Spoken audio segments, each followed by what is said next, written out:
हमारी बॉडी में दिल और दिमाग के बाद अगर कोई इंपॉर्टेंट ऑर्गन है तो वो लिवर यानी जिगर है। और अगर लिवर के फंक्शन की बात करें तो ये आपके जिस्म का जो गंद कचरा होता है उसको निकालता है, उसको डिटॉक्सिफाई करता है और उसको पेशाब की शक्ल में या खून की शक्ल में हमारे जिस्म से बाहर निकालता है।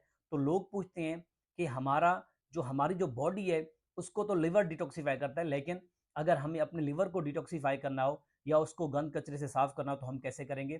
तो आज मैं आपको ऐसे 12 खाने बताऊंगा, अगर आप उसका इस्तेमाल करेंगे तो आपका जो लीवर है वो हमेशा सेहतमंद रहेगा, उसके ऊपर कभी चर्बी नहीं आएगी, वो डिटॉक्सिफाई होता रहेगा। तो उसमें पहले नंबर के ऊपर होता है लीफी वेजिटेबल का इस्तेमाल करना, जो सीजनल पत्तों वाली सब्जियां होती हैं उसका इस्तेमाल करना।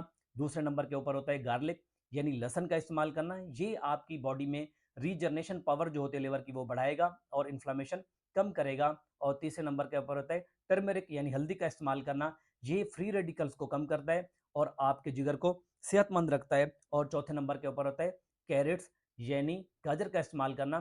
कैरेट्स के अंदर बीटा कैरोटीन होती है जो आपके लीवर के लिए बहुत ज़्यादा फायदेमंद है। और पांचवें नंबर के ऊपर होता है एवोकेडो का इस्तेमाल करना, जिसको मगर नाशपाती कहते हैं। पहले हमारे मुल्क में ये अवेलेबल नहीं था, लेकिन अब ये हर जगह पे हर मार्केट में अवेलेबल है। अगर आप ये इस्तेमाल करते हैं तो ये आपके लीवर को डिटॉक्सिफाई करता है और आपके लीवर को सेहतमंद रखता है। छठे नंबर के ऊपर होता है